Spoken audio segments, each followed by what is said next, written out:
पंचायती राज में देखो क्या क्या हो गया आवाज नहीं आ रही?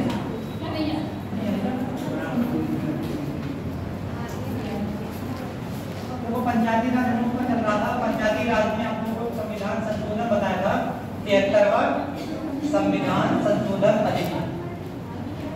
73वां संविधान संशोधन अधिनियम वर्ष क्या दो वर्ष बताए थे, एक 1992 और दूसरा 1993। मतलब क्या है 1992 में आया और 1993 में हमारा संविधान संशोधन लागू हो गया। डेट बता सकता है कौन से डेट पे लागू हुआ है? 24 अप्रैल को लागू हुआ है। 24 अप्रैल 1993 को लागू हुआ।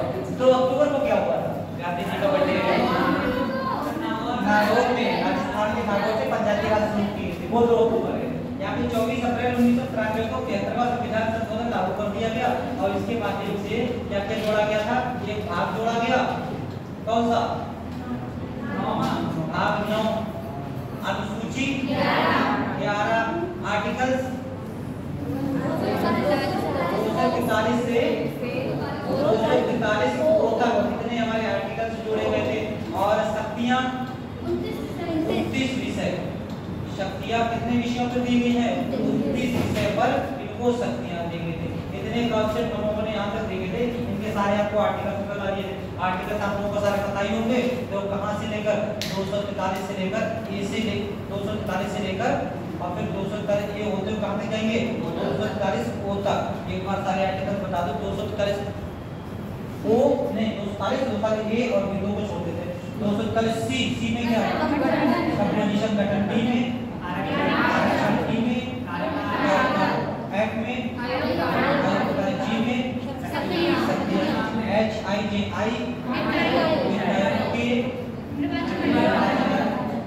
एल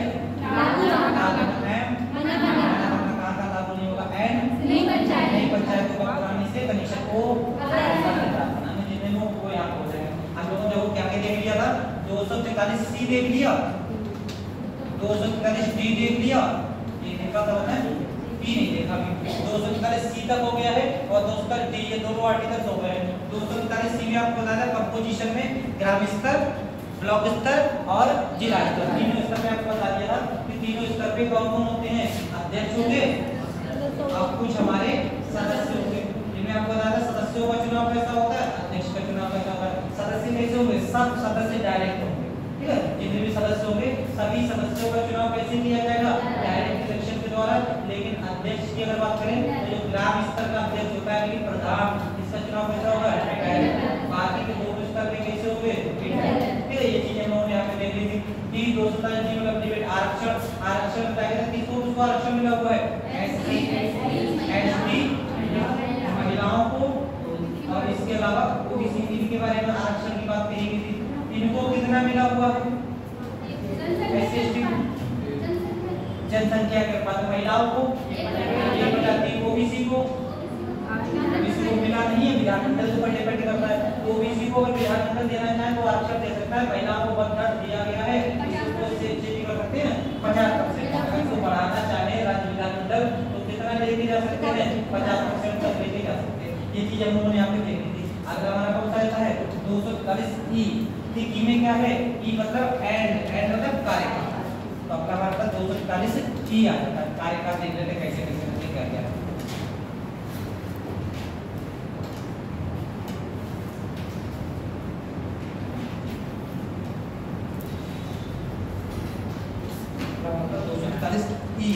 ई का मतलब हो गया कार्यकाल। 243 ई इसमें दिया गया पंचायतों का कार्यकाल। पंचायतों का कार्यकाल इनके बारे में ध्यान रखना है कि पंचायतें जो होती हैं जब इनका चुनाव किया जाता है, जब ये कार्यभार ग्रहण कर लेते हैं तो उसके बाद 5 वर्ष तक सभी स्तर की पंचायतें अपने कार्यभार को संभालेंगे। चाहे ग्राम पंचायत, चाहे ब्लॉक पंचायत, चाहे जिला पंचायत, तीन की तीनों पंचायतें कितने वर्ष तक अपने कार्य को करेंगे? 5 वर्ष। कितना कार्य होता है? 5 वर्ष का होता है। अगर कोई पंचायत बीच में विघटित हो जाए, कोई पंचायत बीच में विघटित हो जाए तब समस्या हो सकती है। कोई पंचायत अगर बीच में विघटित हो गई तब क्या करेंगे? अगर कोई पंचायत बीच में विघटित हो गई तो स्पेशली उसी पंचायत के लिए क्या करा दिए जाएंगे, उपचुनाव करा दिए जाएंगे। पूरी पंचायती राज के लिए नहीं करा जाएगा, यानी कि पूरे उत्तर प्रदेश का समझिए एग्जांपल ले लें तो उत्तर प्रदेश में कई ग्राम पंचायतें हैं, ब्लॉक पंचायतें हैं। अगर किसी एक स्पेशली ग्राम पंचायत या ब्लॉक पंचायत या जिला पंचायत का विघटन हो जाए तो उसी स्पेशली पंचायत के लिए क्या करा दिया जाएगा, उपचुनाव करा दिया जाएगा। उपचुनाव के बाद जो नई पंचायत आई है, जब यहाँ पे पंचायत की बात कर रहे हैं तो यहाँ पे पंचायत केवल ग्राम वाले की बात नहीं करते, यहाँ पे तीनों लेवल में किसी की बात कर रहे हैं।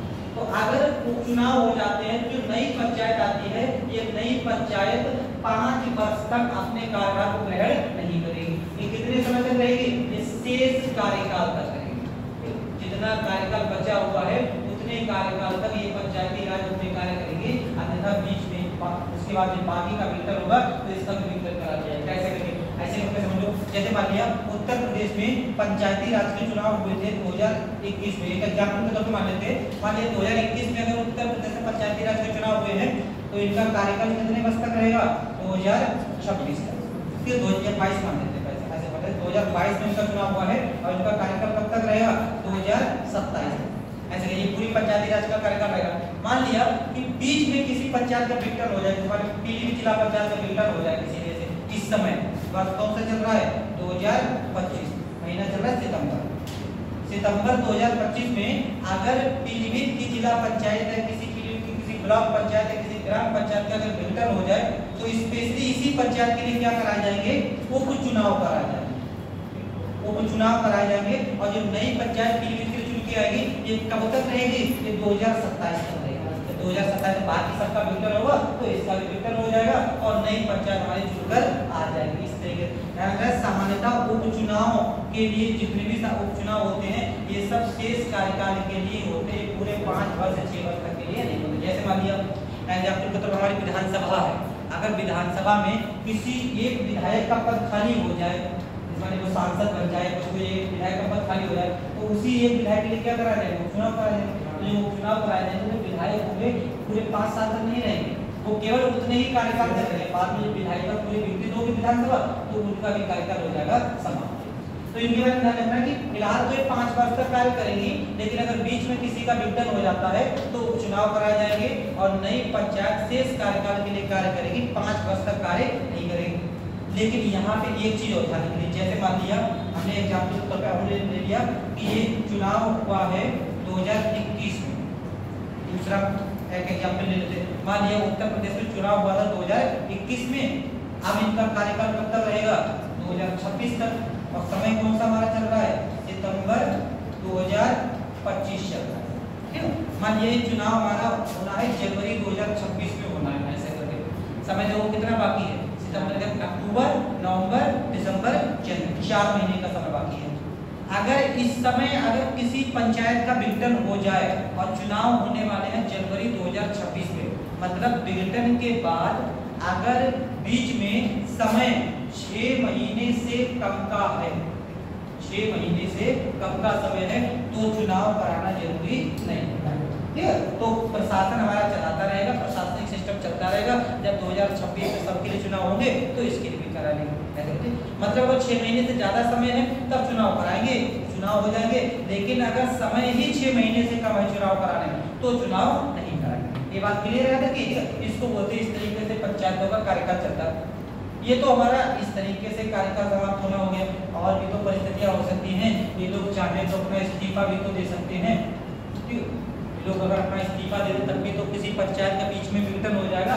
कैसे करके इस्तीफा की बात करें तो इस्तीफा एक कौन होता है, ग्राम प्रधान होता है, दूसरा कौन सा हो जाएगा, ब्लॉक प्रमुख हो जाएगा, तीसरा कौन होता है, जिला पंचायत अध्यक्ष होता है। पहले अध्यक्ष की बात करें, 3 हमारे होते हैं, बात करें तो ये तीनों लोग अपना अपना इस्तीफा किसको देते हैं, ये आपको पता है कि ग्राम प्रधान जो होते हैं, ग्राम प्रधान अपना इस्तीफा किसको देंगे, ब्लॉक प्रमुख अपना इस्तीफा किसको देंगे और जिला पंचायत अध्यक्ष अपना इस्तीफा किसको देंगे। ग्राम प्रधान किसको इस्तीफा देंगे, ग्राम विकास अधिकारी, सही है, सही है। ये अपना इस्तीफा एसडीएम को देते हैं, ध्यान रखना। हाँ, एसडीएम को देते हैं। हमारी ग्राम पंचायत होती है, ग्राम पंचायत जिस डिवीजन के अंतर्गत आती है उस डिवीजन के एसडीएम जो होते हैं, सब डिवीजन मजिस्ट्रेट, उनको उनको इस्तीफा दिया जाता है ग्राम प्रधान के द्वारा। फिर ध्यान रखिए ग्राम सचिव तो सहयोगी होता है, ग्राम सचिव वो छोटा अधिकारी होता है, इतना बड़ा नहीं कि प्रधान जी का इस्तीफा स्वीकार कर ले, ठीक है। दूसरा कौन होता है ब्लॉक प्रमुख। ब्लॉक प्रमुख अपना इस्तीफा किसको देंगे, ये डीएम को देंगे, इनका इस्तीफा किसको संबोधित होगा, ये डीएम को संबोधित होगा, लेकिन किसके माध्यम से, डीपीआरओ के माध्यम से देंगे। जिले में एक अधिकारी होता है जिला पंचायती राज अधिकारी डीपीआरओ, तो ब्लॉक प्रमुख अपना इस्तीफा डीपीआरओ के माध्यम से किसको संबोधित करेंगे, डीएम को संबोधित करेंगे। तो जिला पंचायत अध्यक्ष होते हैं ये अपना इस्तीफा किसको देते हैं, राज्यपाल को, ये अपना इस्तीफा राज्यपाल को देंगे। और जो सदस्य होते हैं वो अपने अपने हेड को इस्तीफा दे देंगे, मतलब ग्राम पंचायत के जितने भी सदस्य होंगे वो इस्तीफा किसको दे देंगे, प्रधान को दे देंगे। पीडीसी मेंबर्स अपना इस्तीफा किसको दे देंगे, ब्लॉक प्रमुख को दे देंगे। और जिला पंचायत के सदस्य का इस्तीफा किसको दे देंगे, जिला पंचायत अध्यक्ष को दे देंगे। ये इस तरीके से इनका पद हो जाता है खाली। इस्तीफे के तौर पे अगर पूछी जाए आपको ये वाला इस्तीफा खासकर उदाहरण लग रहा है कि प्रधान जी अपना इस्तीफा किसको देते हैं, एसडीएम को देते हैं। ब्लॉक प्रमुख अपना इस्तीफा किसको देंगे, डीपीआरओ के माध्यम से डीएम को देंगे। और जिला पंचायत अध्यक्ष का इस्तीफा किसको देते हैं, राज्यपाल को अपना इस्तीफा देते हैं। इधर अगर बात करें इनके कार्यकाल की, फिलहाल तो कार्यकाल कितने वर्ष का होता है, 5 वर्ष का होता है। अगर बीच में कोई से विघटित हो जाए तो उपचुनाव कराए जाएंगे। उपचुनाव के पश्चात नई पंचायत शेष कार्यकाल के लिए चुनाव कार्य करेगी, पूरे कार्यकाल के लिए कार्य नहीं करती है। अगला पॉइंट कि अगर समय ही 6 महीने से कम बचा हुआ है तो वहां पर चुनाव नहीं कराए जाएंगे, पूरे कार्यकाल के लिए वो लोग ऐसे तरीके से कार्य करेंगे। ये बात क्लियर, फिर इसको नोट करो। 18 पंचायतों का कार्यकाल, आर्टिकल 241 241 पंचायतों का कार्यकाल। पहला पॉइंट, शपथ ग्रहण की तिथि से, शपथ ग्रहण की तिथि से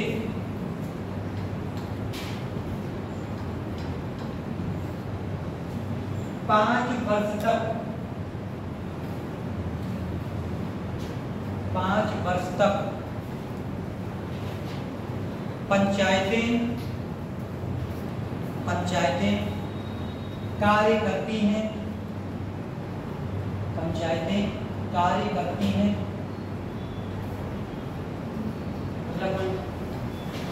यदि किसी पंचायत का विघटन, यदि किसी पंचायत का विघटन 5 वर्ष से पूर्व, यदि किसी पंचायत का विघटन 5 वर्ष से पूर्व हो जाए, 5 वर्ष से पूर्व हो जाए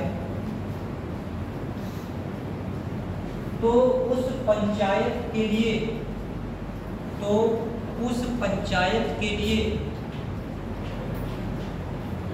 उपचुनाव, तो उस पंचायत के लिए उपचुनाव कराए जाते हैं, तो उस पंचायत के लिए उपचुनाव कराए जाते हैं। अगला पॉइंट, उपचुनाव के पश्चात, उपचुनाव के पश्चात चुनी हुई पंचायत, उपचुनाव के पश्चात चुनी हुई पंचायत शेष कार्यकाल के लिए, शेष कार्यकाल के लिए भी कार्य करती है, शेष कार्यकाल के लिए भी कार्य करती है। ठीक, अब यहाँ पे एक क्वेश्चन बता दो। जैसे मान लिया अभी वर्ष 2025 चल रही है, 2025 में मान लिया उपराष्ट्रपति पद के लिए चुनाव हो गए हैं, अभी हुए हैं, ठीक है, उपराष्ट्रपति पद के लिए चुनाव हो गए हैं, 2025 में चुनाव हो गए हैं। कार्यकाल इनका कितना तक रहेगा, 2030 तक रहेगा। 5 वर्ष होता है उपराष्ट्रपति का कार्यकाल, इनका कार्यकाल 2030 तक रहेगा। हमने मान लिया, ऐसे मान लें कि एक ही वर्ष इन्होंने कार्य किया और 2026 में हमारे वर्ष या 2027 मान लें, 2027 में हमारे जो वर्तमान उपराष्ट्रपति इन्होंने इस्तीफा दे दिया। ये हमने ऐसे मान लिया कि 2027 में इन्होंने इस्तीफा दे दिया, नए उपराष्ट्रपति पद के लिए चुनाव हो जाएंगे। तो नए राष्ट्रपति पद के लिए जो चुनाव होंगे तो इनका कार्यकाल कितने वर्ष का था? 2030 तक का था। अब 2027 में उन्होंने इस्तीफा दे दिया, नए उपराष्ट्रपति के लिए चुनाव हो जाएंगे। जो नए राष्ट्रपति आएंगे वो 2027 में चुनाव होगा, तो जो नए उपराष्ट्रपति आएंगे जो 2030 तक कार्य करेंगे या और आगे तक कार्य करेंगे? 32 तक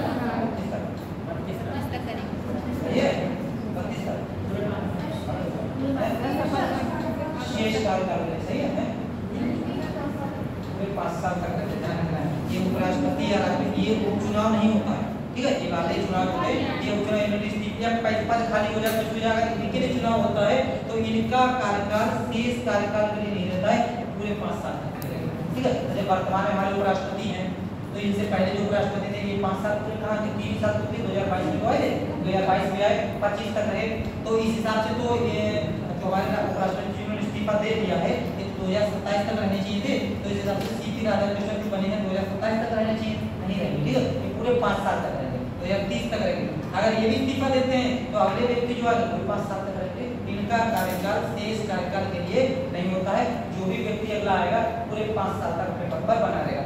लेकिन यहाँ पर ये चीजें ध्यान रखनी, ठीक है? तो ये उपचुनाव ये शेष कार्यकाल के लिए होता है, विधायक या सांसद के लिए उपचुनाव हो रहा है वो भी शेष कार्यकाल के लिए हो रहा है, क्योंकि ये सिंगल पर्सन है, ये जो है ये सिंगल पर्सन है और ये लोग सिंगल नहीं है, ठीक है? अगर इनका अगर हम 5 साल पूरे दे दे तो बाकी की विधायिकाएं प्रभावित हो जाएंगी कि नहीं हो जाएंगी? जैसे मान लिया पीलीभीत का ही मैं एग्जाम्पल दे दिया, पीलीभीत में उपचुनाव हो गए और कह रहे हैं कि ना पीलीभीत वाले को पूरे 5 साल देंगे, तो बाकी सबके चुनाव हो गए और पीलीभीत वालों ने 2 साल बाद करवाया, तो दिक्कत हो जाएगी, हो जाएगी, क्योंकि ये इंडिविजुअल नहीं है, ये पूरे समूह के माध्यम से कार्य कर रहे हैं, लेकिन ये इंडिविजुअल है। अगर इनको पूरे 5 साल का कार्यकाल दे दें तो इनसे इनकी वजह से कोई दूसरा व्यक्ति प्रभावित नहीं होगा, लेकिन पंचायतें प्रभावित हो जाएंगी, ठीक है? या मानिए सांसद के लिए बात करें, 543 सांसद है मानिए लोकसभा में, एग्जाम्पल के तौर पर ले लें कि 543 हमारे सांसद है लोकसभा में, और 543 में से मान लीजिए 5 सांसद ऐसे थे जो उपचुनाव के माध्यम से आए, ये हमारे उपचुनाव के माध्यम से आए, मतलब इनको तो जब इनका चुनाव हुआ था 2 वर्ष के बाद मान लीजिए 5 सीटें खाली हुई, तो अगर इनको भी हम पूरे 5 साल का दे दें, तो ये 5 साल 5 उपचुनाव हुए हैं, तो इन लोगों को कार्यकाल कितना मिलेगा? 3 साल का ही मिलेगा, समझे ना?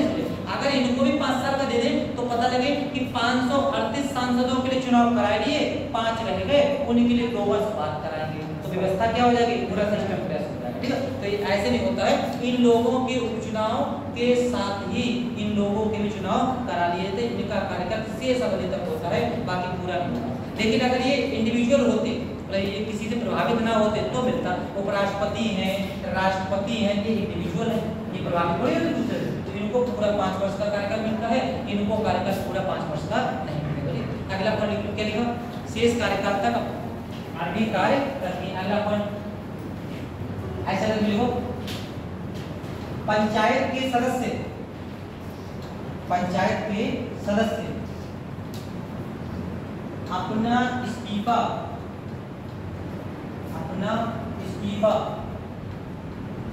निम्नलिखित प्राधिकारियों को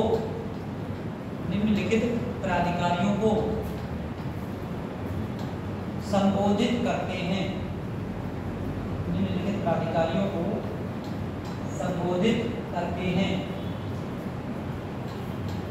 ठीक है? ग्राम प्रधान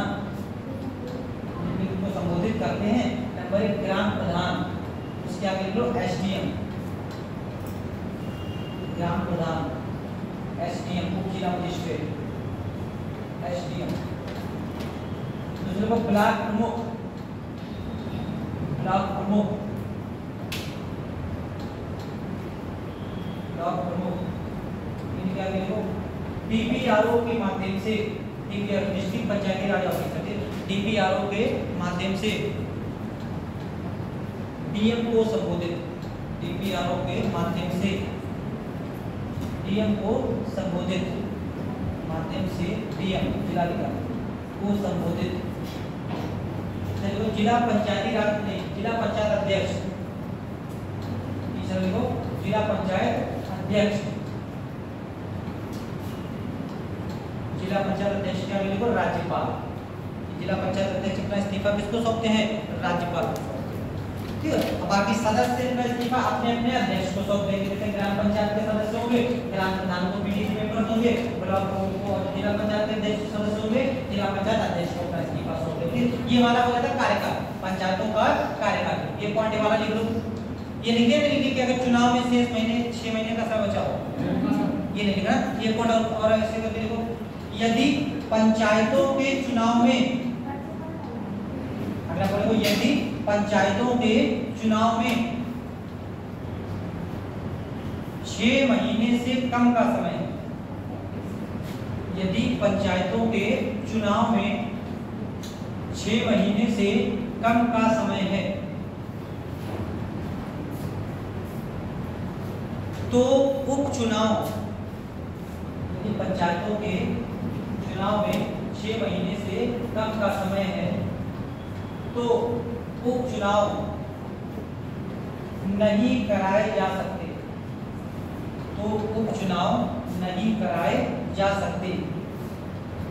देखो ई के बाद अगला कौन सा था, 244 एफ मतलब फेल मतलब अयोग्यता।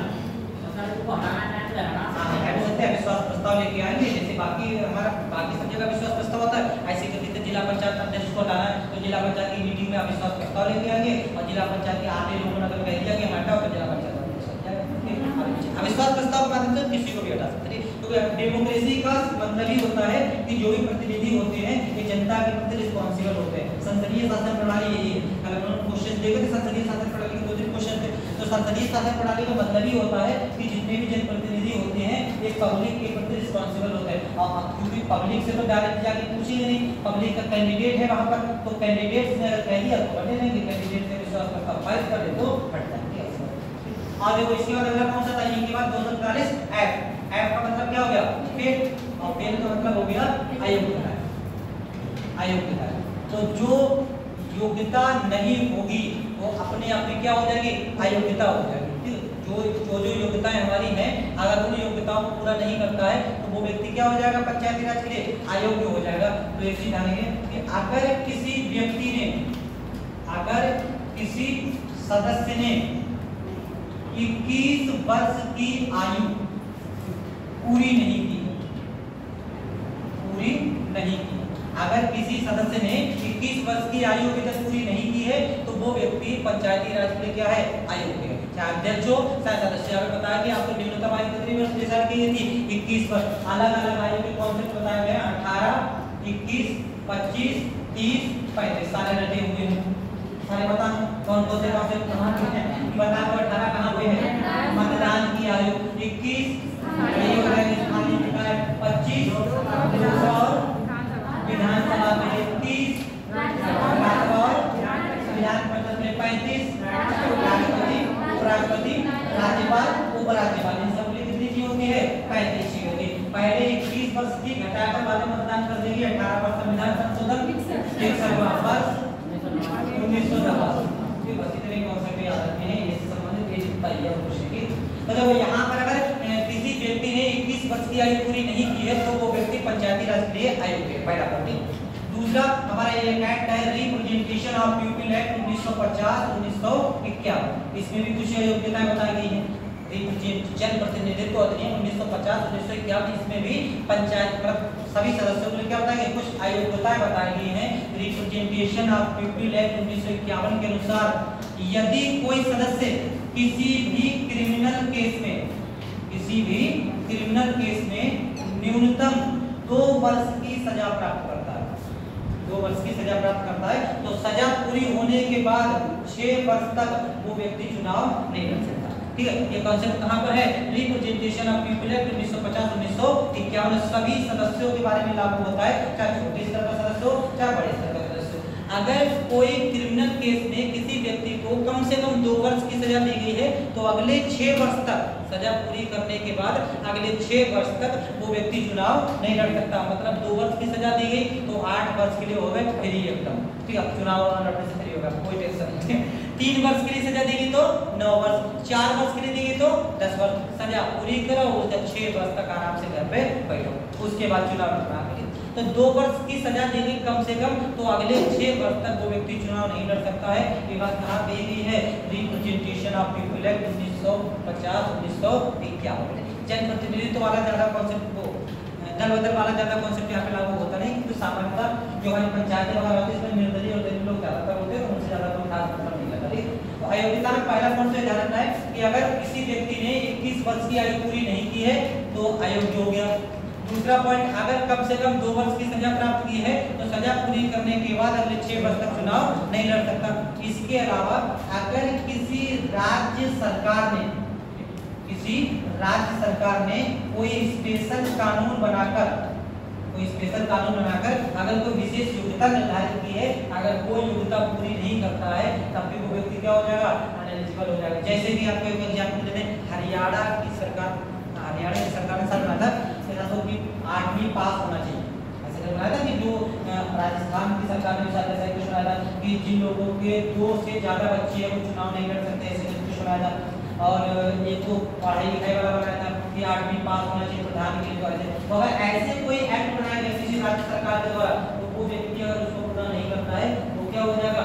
अयोग्य हो जाएगा। तीसरी, ये हमारी योग्यता या अयोग्यता होती है पंचायती राज में। जी आपको वर्ष के बारे में ध्यान रखनी है कि पंचायती राज का सदस्य बनने के लिए, अध्यक्ष बनने के लिए न्यूनतम आयु कितने वर्ष की होती है? 21 वर्ष की होती है। बाकी राज्यसभा या लोकसभा में और विधानसभा विधान परिषद वहां पे सबके अलग अलग होती है। 25 वर्ष, 30 वर्ष, यहाँ पे कितनी होती है? 21 वर्ष होती है। दूसरा, रिप्रेजेंटेशन ऑफ पीपल एक्ट ध्यान रखना है। रिप्रेजेंटेशन ऑफ पीपल एक्ट के अनुसार किसी क्रिमिनल केस में अगर किसी व्यक्ति को कम से कम 2 वर्ष की सजा प्राप्त हुई है तो अगले 6 वर्ष तक वो व्यक्ति चुनाव नहीं लड़ सकता। अगर 2 वर्ष से कम हुई है तो बना रहेगा। ठीक है, अगर कोई सदस्य अध्यक्ष है भी और अगर उसको पता लगे कि 1 वर्ष 9 महीने की सजा होगी या 1 वर्ष 11 महीने की सजा होगी, आराम से बना रहेगा, सदस्य अध्यक्ष बना रहेगा, जेल में भी रहेगा और आराम बाहर से अपनी प्रधानी भी चलाएगा। लेकिन अगर ये जरा सा भी बढ़ जाता, थोड़ा सा आगे हो 2 साल हो जाता तो गए। ठीक है, तो कम से कम 2 वर्ष की अगर सजा मिल गई तो सजा पूरी करने के बाद अगले 6 वर्ष तक वो व्यक्ति चुनाव नहीं लड़ सकता। ऐसा ही है, छोटी स्तर की बात है, थोड़े से अपर लेवल की बात कही गई है। एक संविधान संशोधन विधेयक चर्चा में है, 130वां संविधान संशोधन विधेयक अभी आया है, अभी ज्वाइंट पार्लियामेंट्री कमेटी के पास गया हुआ है, JPC इसके पास गया हुआ है और अभी इसमें चर्चा हो रही थी। ये हमारा मानसून सत्र था, कौन सा पीछे मानसून सत्र उसमें आया था, तो मानसून सत्र में इसको रखा गया था, लेकिन तब तक इसको क्या कर दिया, विवाद हो गया तो उसको JPC के पास भेज दिया गया।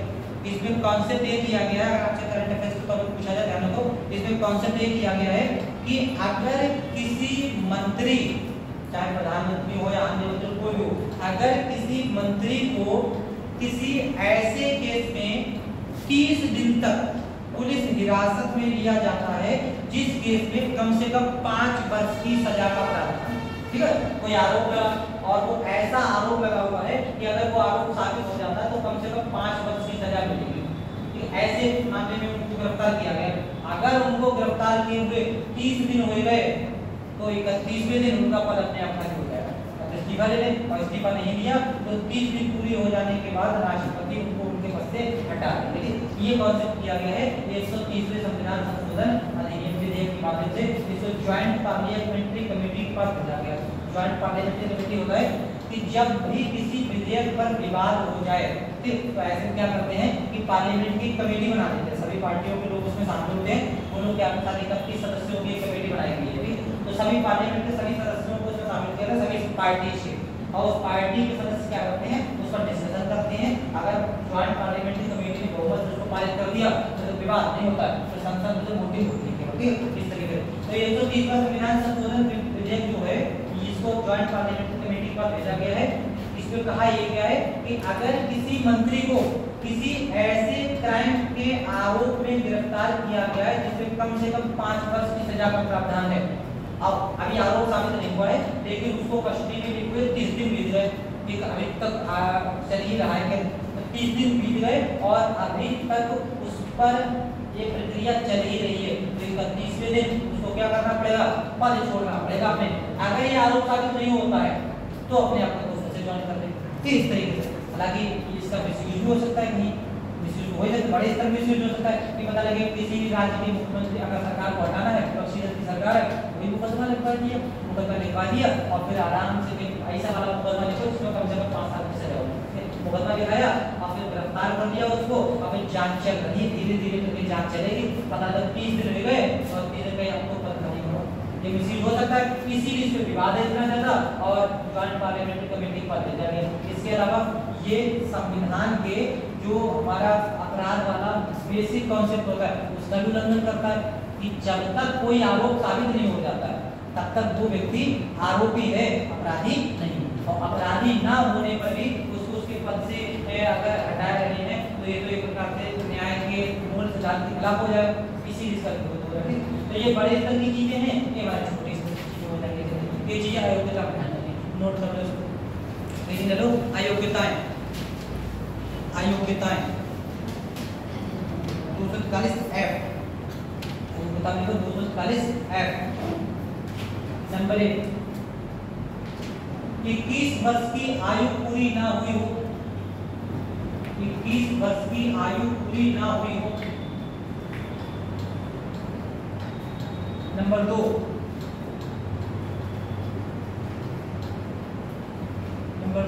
Representation of people act, representation of people act RPA 1950 या 1951, 2 एक्ट आए थे। रिप्रेजेंटेशन ऑफ पीपल एक्ट 1950 1951 के अनुसार यदि किसी सदस्य को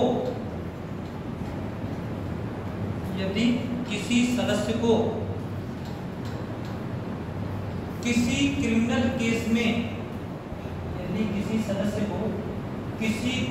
केस में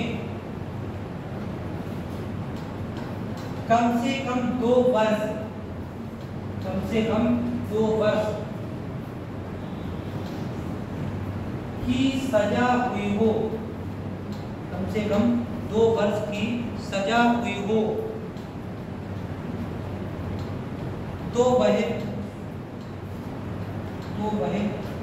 सजा पूरी करने के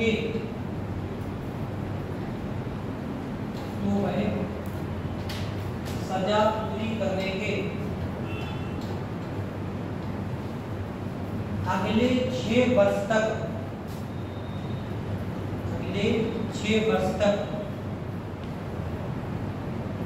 चुनाव नहीं लड़ सकता, अगले 6 वर्ष तक चुनाव नहीं लड़ सकता। अगला पॉइंट, यदि किसी राज्य सरकार ने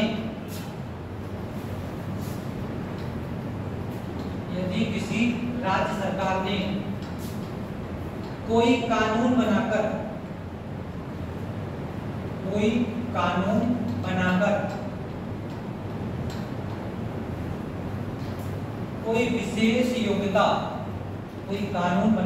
कोई विशेष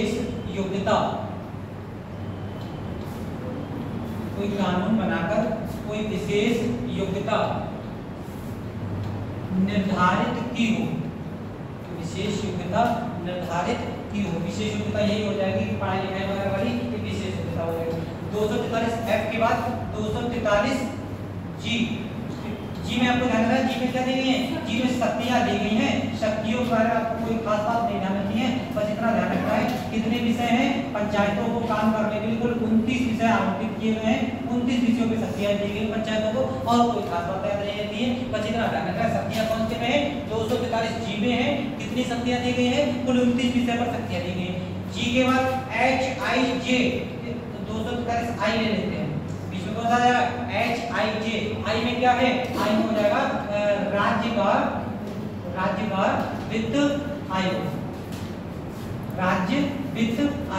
राज्य वित्त आयोग के बारे में हम लोग को पढ़ लो। राज्य वित्त आयोग में क्या क्या है, पहला पॉइंट तो जान लो कि राज्य वित्त आयोग इसका गठन कौन करता है, इसका गठन करते हैं राज्यपाल। तो केंद्र के हम लोगों ने वित्त आयोग की बात की थी, तो केंद्र का वित्त आयोग कौन गठित कर रहे थे, राष्ट्रपति गठित कर रहे थे आर्टिकल 280 के तहत। यहाँ पर राज्य का वित्त आयोग कौन गठित करेंगे, राज्यपाल गठित करेंगे आर्टिकल 243I के तहत। वित्त आयोग 2 आएंगे, एक आगे और आएगा 243 बाई कोई नगर पालिकाओं के लिए है, 243 आई ये किसके लिए है, ये पंचायतों के लिए। तो आर्टिकल 243 आई के अंतर्गत राज्यपाल राज्य के लिए क्या कर सकते हैं, राज्य वित्त आयोग का गठन कर सकते हैं। कब करेंगे, प्रत्येक 5 वर्ष पर, प्रत्येक 5 वर्ष, जैसे 5 वर्ष पूरे हो जाएंगे तो प्रत्येक 5 वर्ष पर राज्यपाल क्या करेंगे, उस राज्य के लिए राज्य वित्त आयोग का गठन कर देंगे और इस आयोग के जो सदस्य होंगे उनकी योग्यताएं क्या होंगी, इन सबको या फिर वेतन भत्ते वगैरह इन सबको कौन डिसाइड करते हैं, राज्यपाल डिसाइड। किसको नियुक्त करेंगे सदस्य, उनकी क्या क्या योग्यताएं होंगी, ये एक्ट के माध्यम से ये कौन डिसाइड करते हैं, ये राज्यपाल डिसाइड करते हैं। इस राज्य वित्त आयोग का कार्य क्या होता है, देखो पंचायतों के पास इतना ज्यादा पैसा तो है नहीं कि वो गांव का विकास कर सके, उनके लिए क्या किया जाता है, उनके लिए अनुदान दिया जाता है। अनुदान जैसे कि हम लोग अगर सबसे ऊपर बात करें, सबसे ऊपर क्या होता है, केंद्र, केंद्र के नीचे क्या हो जाएंगे, राज्य, और राज्य के नीचे स्थानीय स्वशासन में होने वाली पंचायतें, ऐसे करके ये सिस्टम चल रहा है। तो राज्य की ओर से अनुदान कहाँ आ रहा है, केंद्र के पास, केंद्र से अनुदान कहाँ जाएगा, पंचायतों के पास। केंद्र से राज्य को कितना मिलेगा, ये सेंटर का फाइनेंस कमीशन डिसाइड करेगा, केंद्र का वित्त वो डिसाइड करेगा कि जितना भी राजस्व आया है केंद्र के पास, इसमें केंद्र को कितना हिस्सा मिलेगा, राज्य को कितना हिस्सा मिलेगा। पिछली बार 42% डिसाइड किया गया था राज्य को, 42% हिस्सा किसको मिल जाएगा, राज्यों को मिल जाएगा। किस राज्य को कितना हिस्सा मिलेगा ये भी कौन डिसाइड करेगा, केंद्र करेगा। डिसाइड करने के बाद सिफारिश करेगा, ठीक, सिफारिश करेगा, मानना ना मानना केंद्र पर डिपेंड करता है। तो केंद्र इसी वित्त आयोग की सिफारिश पर राज्यों को अनुदान आवंटित करता है। अभी तक राज्य को पैसा मिल गया, जैसे उत्तर प्रदेश को पैसा मिल गया, अब उत्तर प्रदेश को जो सरकार को पैसा मिला है, उत्तर प्रदेश सरकार को जितना भी अपना भी राजस्व है, केंद्र से अनुदान भी मिला, ये सब पैसा इकट्ठा हो गया, इस पैसे में से कितना पैसा राज्य सरकार अपने पास रोक देगी और कितना पैसा पंचायतों को देगी, इसकी सिफारिश कौन करता है, इसकी सिफारिश करता है राज्य का वित्त आयोग, ठीक है। हर राज्य का अपना वित्त आयोग होगा, वो राज्य का वित्त आयोग क्या करेगा, इसी पैसे में से पंचायतों को कितना पैसा मिलेगा ये राज्य का वित्त आयोग डिसाइड करेगा, और पंचायतों में भी किस पंचायत को कितना हिस्सा मिलेगा ये भी एक सिफारिश करेगा।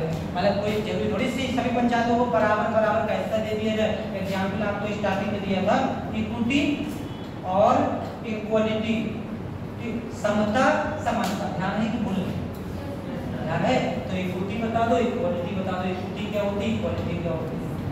जैसे अच्छा हम एक एग्जाम्पल दे रहे हैं, उस एग्जाम्पल में बताना कि हमने कौन से कॉन्सेप्ट का प्रयोग किया है, ठीक।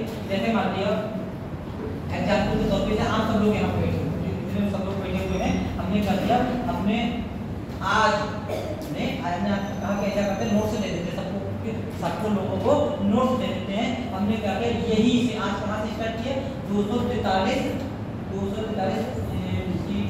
डी से स्टार्ट किया है, 243 डी से स्टार्ट किया। हमने कहा कि 243 डी तक का जो नोट्स बने हुए हैं, 243 ई से लेकर और 243 ओ तक के सबको नोट्स दे देते हैं और नोट्स ही आराम से पढ़ लेना, सबको नोट्स दे दिए, ठीक है।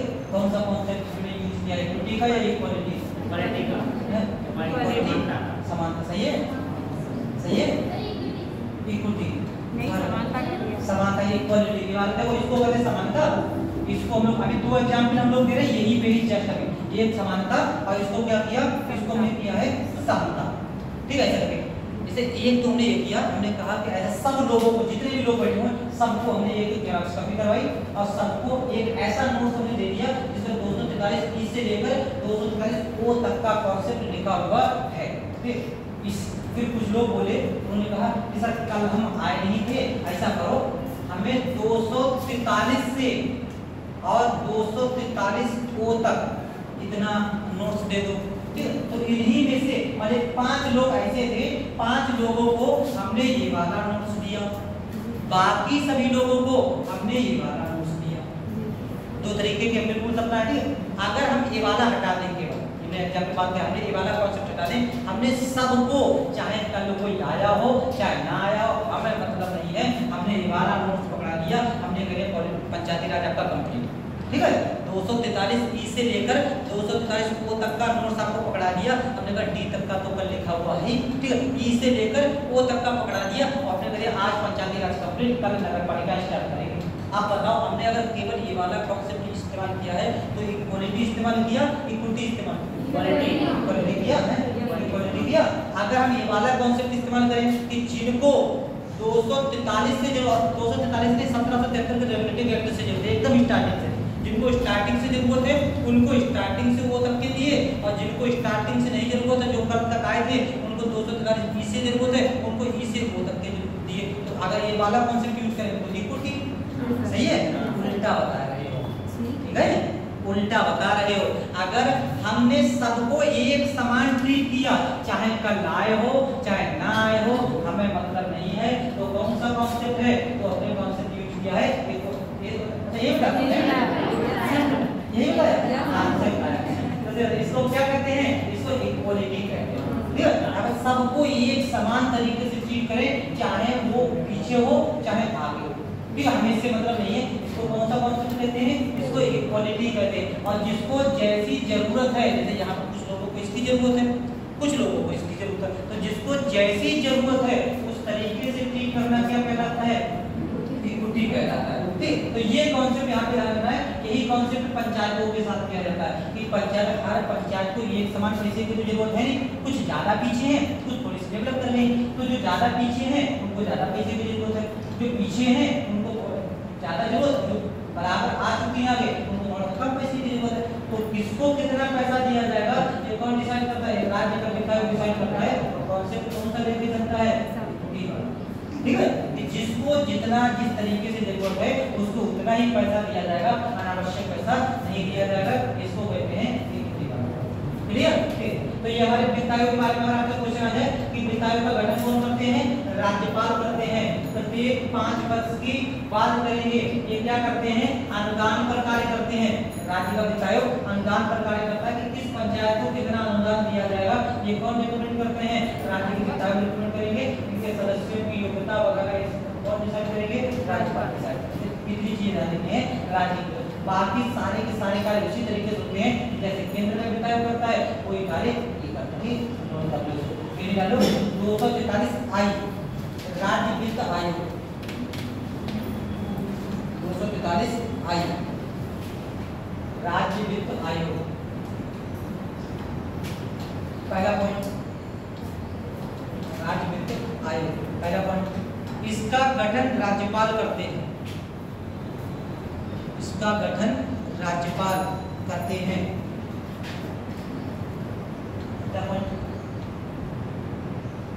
प्रत्येक 5 वर्ष पर, प्रत्येक 5 वर्ष पर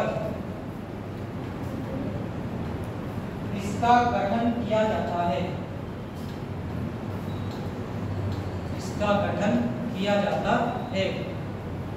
प्रत्येक 5 वर्ष पर इसका गठन किया जाता है। अगला पॉइंट, इसकी संरचना, इसकी संरचना एवं सदस्यों की योग्यताएं, इसकी संरचना एवं सदस्यों की योग्यताएं राज्यपाल निर्धारित करते हैं, राज्यपाल निर्धारित करते हैं। इसकी संरचना एवं सदस्यों की योग्यताएं राज्यपाल निर्धारित करते हैं। अगला पॉइंट, पंचायतों को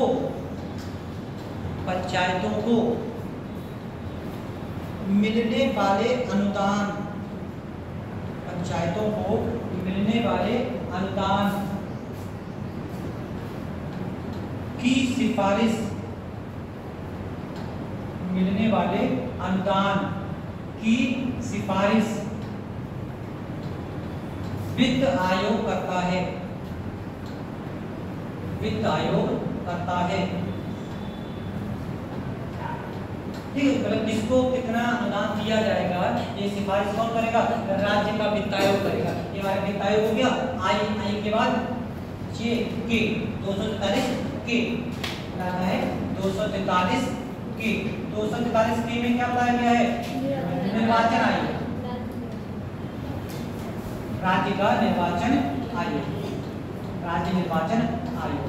इसको देख लेते हैं राज्य निर्वाचन आयोग। राज्य निर्वाचन आयोग पहला तो आर्टिकल है, आर्टिकल कौन सा है 243 के। 243 के में पंचायतों के लिए राज्य निर्वाचन आयोग का प्रावधान किया गया है। राज्य निर्वाचन आयोग के बारे में अगर बात करें तो राज्य निर्वाचन आयोग का जो आयुक्त होता है उसकी नियुक्ति कौन करेंगे, राज्यपाल द्वारा नियुक्त। राज्य निर्वाचन आयुक्त होता है, राज्य निर्वाचन आयुक्त की नियुक्ति कौन करते हैं, राज्यपाल करते हैं। केंद्रीय निर्वाचन आयुक्त की नियुक्ति कौन करते हैं, राष्ट्रपति करते हैं। यहाँ पे राज्यपाल द्वारा नियुक्त हो जाएंगे राज्य निर्वाचन आयोग। स्ट्रक्चर जो हमारा विधानमंडल जैसा बना देते, ठीक है, कि कौन कितने सदस्य वगैरह ये सब विधानमंडल तय करेगा अपने कानून के माध्यम से। राज्यपाल इनकी नियुक्ति करेंगे, राज्य निर्वाचन आयोग की नियुक्ति करेंगे। ये लोग करते क्या है राज्य निर्वाचन आयोग, ये पंचायतों के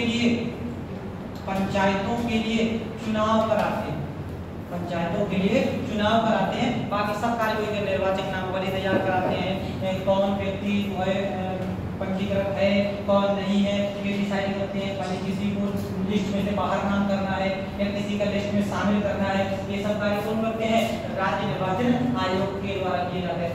इस राज्य निर्वाचन आयोग नाम छोटा सा है राज्य निर्वाचन आयोग, लेकिन बहुत बड़ा पदाधिकारी होता है। इसके बारे में हम लोग देखें, सामान्यतः इसका कार्यकाल राज्य के द्वारा डिसाइड कर दिया जाता है कितने वर्ष का कार्यकाल होगा, लेकिन सामान्यतः इसका कार्यकाल कितने वर्ष का होता है, 5 वर्ष का होता है। सब जगह 5 वर्ष का नहीं भी हो सकता है, तो ये किस पर डिपेंड करता है, राज्य के ऊपर डिपेंड करता है। तो फिलहाल तो लगभग एवरेज तौर पे इनका कार्यकाल कितना होगा, 5 वर्ष होगा। अगर 5 वर्ष से पहले राज्य निर्वाचन आयुक्त को हटाना है, ऐसे नहीं हटा सकते, बहुत कठिन प्रक्रिया होती है। इस राज्य निर्वाचन आयुक्त को उसी प्रक्रिया के माध्यम से हटा सकते हैं जिस प्रक्रिया से हाईकोर्ट के न्यायाधीश को हटाना है, ठीक है, जिस प्रक्रिया से हाईकोर्ट के न्यायाधीश को हटाते हैं उसी प्रक्रिया से राज्य के निर्वाचन आयुक्त को हटाते हैं। मतलब राज्यपाल हटाएगा या कौन हटाएगा राज्य निर्वाचन आयुक्त, राज्य निर्वाचन आयुक्त को राष्ट्रपति, सही है, हमें नहीं पता, हम तो पूरा अपना बताओ है राष्ट्रपति है, बताओ तो बताओ राष्ट्रपति है, राज्य है नहीं करता, राज्य का है से बताओ कौन है राष्ट्रपति है।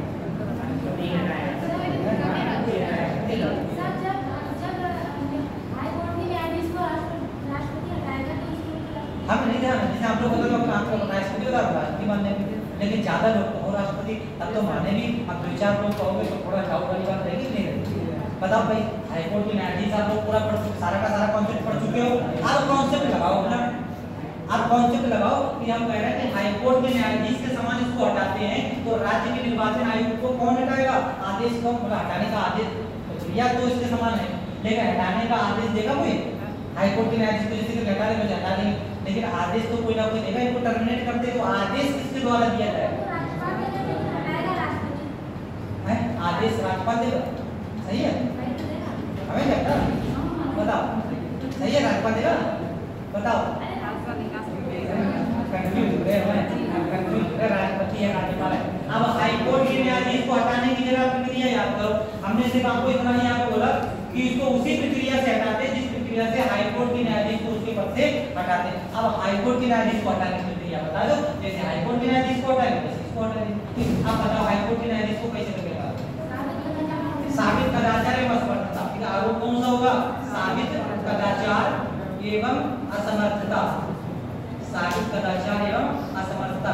कॉन्सेप्ट अपना क्लियर करो, इसे करके सब अगर रट्टा मारने में लोग रट्टा मारने लगा करो, ठीक है, कॉन्सेप्ट क्लियर करो अपने अपने, सीधा एक शब्द में लिखा है जिस प्रकार से हाईकोर्ट के न्यायाधीश को हटाते हैं सेम टू सेम उसी प्रक्रिया से राज्य निर्वाचन आयुक्त को हटाते हैं। अब देखो इसको कहां से हटाते हैं, इसको हटाने के लिए प्रक्रिया चलती है कहां पर, संसद में चलती है, साबित कदाचार एवं असमर्थता के आधार पर चलेगी, और अगर संसद में प्रक्रिया चलेगी तो किसी भी सदन में शुरू कर सकते हैं, चाहे तो राज्यसभा में और चाहे तो लोकसभा में। अगर राज्यसभा में आएंगे तो इसके लिए कम से कम 50 सदस्य उस पर हस्ताक्षर करेंगे, और लोकसभा में आएगा तो कम से कम 100 सदस्य उस पर हस्ताक्षर करें, ठीक है, या तो ये वाला कॉन्सेप्ट या फिर ये वाला कॉन्सेप्ट, और इन दोनों में से जिस भी कॉन्सेप्ट के माध्यम से प्रक्रिया शुरू होगी उसके बाद पीठासीन अधिकारी क्या करेंगे, 20 सदस्यों की कमेटी बनाएंगे, ये कमेटी जांच करेगी, अगर कमेटी ने जांच के बाद आरोप खारिज कर दिए प्रक्रिया यहीं पे रुक जाएगी खत्म, लेकिन अगर आरोप मान लिया आरोप सही है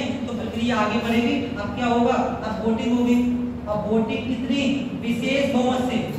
अगर विशेष बहुमत से ऐसा प्रस्ताव पारित हो जाए तो दूसरे सदन में जाएगा, और दूसरे सदन में भी अगर विशेष बहुमत से ऐसा प्रस्ताव पारित हो जाए तो राष्ट्रपति हाईकोर्ट के न्यायाधीश को उनके पद से हटाएंगे। ये तो प्रक्रिया है, तो इनको कैसे करके हटाएंगे, तो इसी तरह हटाएंगे। कौन हटाते हैं, संसद के द्वारा ऐसी प्रक्रिया पूरी हो जाने के बाद राष्ट्रपति उनको उनके पद से हटाएगा। ठीक है, तो राज्यपाल नहीं हटाते। जहाँ पे ऐसा शब्द आ जाए हाई कोर्ट के न्यायाधीश के समान, सुप्रीम कोर्ट के न्यायाधीश के समान, मतलब राष्ट्रपति हटाएंगे। किसकी जांच पर, संसद की जांच पर हटाएंगे। ये प्रक्रिया ध्यान रखो, बस इतना शब्द कहने का, उसी प्रक्रिया से हटाते हैं जिस प्रक्रिया से हाई कोर्ट के न्यायाधीश को हटाते हैं। बाकी प्रोसीजर अपना पूरा ध्यान रखो कि ये प्रोसेस क्या होती है। न्यायाधीशों को हटाने की प्रोसेस कई बार हटा चुके हम लोग, तो संसद ने आज तक नहीं हटाया, हमने कई बार हटाया है। तो कई बार उन्होंने देखा नहीं देखा, और हर बार भूल जाते हो, थोड़ा बहुत भूल जाते हो, ये नहीं भूले। अरे ये वाला भूल रहे कि इसको कैसे करके हटाते हैं, कंफ्यूज तो है, कंफ्यूज तो राज्यपाल राष्ट्रपति, राज्यपाल राष्ट्रपति। अपने आंसर, अगर आपको आंसर पता है तो अपने आंसर पे एकदम कॉन्फिडेंट रहो कि मेरा आंसर सही है, कुछ भी नहीं ना। तो बड़ा हम अगर कह दें ना ये जो है ये पेंसिल है, आप हम पूछे क्या है, आपको मार्कर लग रहा है ना, मार्कर हाँ लग तो रहा, मार्कर नहीं लग रहा है, डाउट नहीं है। अरे अगर ये मार्कर है तो मार्कर ही है, हम कुछ भी बोले पेंसिल, हमारे बोले पेंसिल थोड़ी हो जाएगी। ठीक, तो आपको अगर आंसर पता है, अपने आंसर पे एकदम कॉन्फिडेंट रहा करो, और पता लगे हमने जरा सा डाउट कर दिया, बस यही चीज इंटरव्यू में गड़बड़ कर जाएगी। आप बच्चे आप माइंड देखते क्या, तुरंत सोचते क्या हो, तुरंत आंसर क्या देते, वहाँ सोचने का समय थोड़ी है। हमने आपको ये बताओ क्या है, आपने ये बोला सर मार्कर लग रहा है, ब्लू कलर का है, लेकिन ये चलता ब्लैक है। मार्कर कहाँ है, ब्लैक कलर का ये पेन है, थोड़ा हो सकता मोटा पेन हो थोड़ा, ठीक है, हो गया डाउट, हो गया डाउट ना करो, तो अपने आंसर पे डाउट ना करो, दूसरे पे भले डाउट कर दो, अपने आंसर पे बिल्कुल डाउट रखो, चाहे भले लास्ट में आंसर गलत क्यों ना हो जाए, लेकिन अपने आंसर को इस तरीके से प्रेजेंट करो कि हम सही है। अगर पता है कि हाँ सही है, यहाँ पर है ही अगर डाउट का क्वेश्चन, वहाँ भले डाउट करो, और यहाँ पे अच्छा खासा आपको आंसर पता है पूरा, हाँ हटाते राष्ट्रपति है, और बता भी रही हो कि जब हाईकोर्ट के न्यायाधीश को राष्ट्रपति हटाते हैं और उसी प्रोसेस से हटाते हैं, उसको तब डाउट करते हैं राष्ट्रपति राज्यपाल लग रहा है। डाउट ना करो, देखते हैं आंसर, डाउट करोगे क्वेश्चन आएगा वहाँ पर गलत हो जाएगा। नोट कर लो इसको, ये कर लो। राज्य निर्वाचन आयोग, राज्य निर्वाचन आयोग अनुच्छेद 243 के, राज्य निर्वाचन आयोग अनुच्छेद 243 के, इसे देखो पहला पॉइंट, पंचायतों के चुनाव, पंचायतों के चुनाव के अधीक्षण के लिए, हाँ 243 के, तो पंचायतों के चुनाव के अधीक्षण के लिए, के लिए राज्य निर्वाचन आयोग, राज्य निर्वाचन आयोग की नियुक्ति, राज्य निर्वाचन आयोग की नियुक्ति राज्यपाल द्वारा की जाती है, राज्यपाल द्वारा की जाती है। अगला पॉइंट, इसके अध्यक्ष एवं सदस्यों, इसके अध्यक्ष एवं सदस्यों का कार्यकाल, फिलहाल तो कार्यकाल नहीं पूछा जाएगा, आपका राज्य में अलग अलग, किसी और राज्य में कुछ और भी हो सकता है, लेकिन अगर बाई चांस अगर पूछा गया तो सामान्यतः कितने वर्ष का होता है, 5 वर्ष का ही होगा। इसके अध्यक्ष और सदस्यों का कार्यकाल सामान्यतः 5 वर्ष का होता है, सामान्यतः 5 वर्ष का होता है।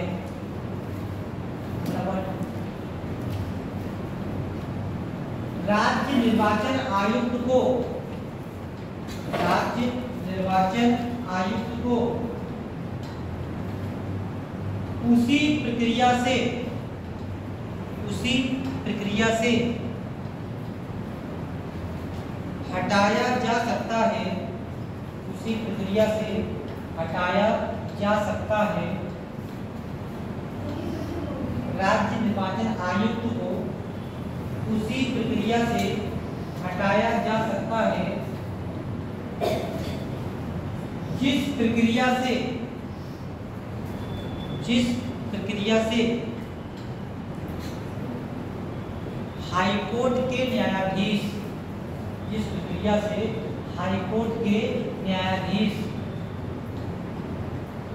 को हटाया जाता है, जिस प्रक्रिया से हाईकोर्ट के न्यायाधीश को हटाया जाता है। मतलब जैसे हाईकोर्ट के न्यायाधीश को हटाएंगे संसद के प्रोसीजर के द्वारा, ऐसे किसको हटा देंगे, राज्य निर्वाचन आयोग के अध्यक्ष और सदस्य को हटा देंगे। बाकी अपना इस्तीफा जब चाहे तो राज्यपाल वगैरह को अपना इस्तीफा देकर अपना पद त्याग सकते हैं।